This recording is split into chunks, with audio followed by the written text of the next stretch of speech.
School ബാഗുകൾ, നോട്ട്ബുക്കുകൾ, കുടകൾ, റെയിൻകോട്ടുകൾ തുടങ്ങി എല്ലാവിധ സ്കൂൾ ഉൽപ്പന്നങ്ങളുടെയും അതിവിപുലമായ ശേഖരം ഒരു കുടക്കീഴിൽ. പ്രവേശനോത്സവം കളറാക്കാൻ സൂപ്പർ വാല്യൂവിന്റെ ക്ലാസ് മുറിയിലേക്ക് എല്ലാവരെയും സ്വാഗതം ചെയ്യുന്നു. VM super value, Chelakkara, Mullurkara, Vazhakkode. Cheruthuruthy 1-ാം mile പ്രദേശത്ത് റോഡരികിൽ അടിഞ്ഞുകൂടിയ മൺതിട്ടകൾ നീക്കം ചെയ്തു. PWDയുടെ നേതൃത്വത്തിലായിരുന്നു പ്രവൃത്തി നടന്നത്. ചെറുതുരുത്തി കിള്ളിമംഗലം പാതയിൽ 1-ാം മൈൽ പ്രദേശത്ത് റോഡരികിൽ കഴിഞ്ഞ ദിവസം മഴയിൽ അടിഞ്ഞുകൂടിയ മൺതിട്ടകളാണ് PWDയുടെ നേതൃത്വത്തിൽ നീക്കം ചെയ്തു തുടങ്ങിയത്. റോഡിന് അരികെയുള്ള ഡ്രെയിനേജുകൾ പൂർണ്ണമായും മണ്ണടിഞ്ഞ തൂർന്ന നിലയിലാണ്. അതുകൊണ്ടുതന്നെ മഴ പെയ്യുമ്പോൾ റോഡിലൂടെയാണ് വെള്ളം ഒഴുകുന്നതും തുടർന്ന് മൺതിട്ടകൾ രൂപം കൊള്ളുന്നതും.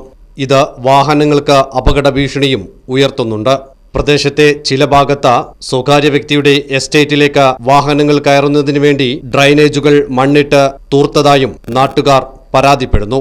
ഈ സംഭവങ്ങളെല്ലാം ചൂണ്ടിക്കാണിച്ചുകൊണ്ട് പ്രദേശവാസികൾ നൽകിയ പരാതിയുടെ അടിസ്ഥാനത്തിലാണ് PWD മണ്ണ് നീക്കം ചെയ്ത അപകട ഭീഷണി ഒഴിവാക്കിയിട്ടുള്ളത്. കഴിഞ്ഞ ദിവസം ഉണ്ടായ അതിശക്തമായ മഴയിൽ ചെറുതുരുത്തി കിള്ളിമംഗലം റൂട്ടിലെ ആലങ്കുന്ന് തോട്ടത്തുപടിക്കടയിലെ ഭയങ്കര മണ്ണ് റൂട്ടിലേക്ക് വന്നിട്ട് ആളുകൾ സ്കിഡായി ബൈക്കിൽ നിന്നൊക്കെ രാത്രി കാലങ്ങളിൽ വീഴുന്ന ഒരവസ്ഥ ഉണ്ടായിരുന്നു.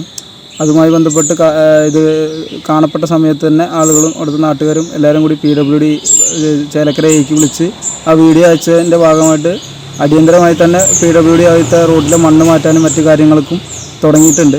പക്ഷേ ഈ സാഹചര്യം ഇവിടെ സൃഷ്ടിക്കാനുള്ള കാരണം സമീപത്തെ V5 ഗ്രൂപ്പിൻ്റെ ഊതുമരങ്ങൾ നിൽക്കുന്ന സ്ഥലത്തേക്ക് വണ്ടി കയറുന്നതിന് വേണ്ടി ആ മതിൽ പൊളിച്ച് അവിടെ ആ ഡ്രെയിനേജ് മണ്ണിട്ട് മൂടി ഏകദേശം ഒരു വർഷത്തിൻ്റെ അടുത്തേക്ക് ആവാറായി. 100 മീറ്ററോളം ഡ്രെയിനേജ് ഇവരുടെ ആ കുന്നുമുകളിലെ മണ്ണ് വന്ന് അടിയുകയും ഇപ്പോൾ കഴിഞ്ഞ ദിവസം ഉണ്ടായ മഴയിൽ ഈ സ്ഥലത്തെ ഭൂരിഭാഗം മണ്ണാണ് അവരുടെ സ്ഥലത്തെ മണ്ണാണ് ഈ റൂട്ടിലേക്ക് വന്ന് ഇതുണ്ടായി. അടിയന്തരമായി അവർ അടച്ച ഡ്രെയിനേജ് തുറക്കാൻ അവർ നടപടി സ്വീകരിക്കണം. അതല്ലെങ്കിൽ അധികാരികൾ അവരെ ബന്ധപ്പെട്ടുകൊണ്ട് അവർ എങ്ങനെയാണോ ആ റോഡ് ഉണ്ടായിരുന്നത് ആ പൂർവ്വസ്ഥിതിയിലാക്കാനുള്ള ഇടപെടൽ അവരോട് പറയണമെന്നാണ് ഈ നാട്ടുകാർക്ക് വേണ്ടി ആവശ്യപ്പെടാനുള്ളത്. Right vision news, Cheruthuruthy.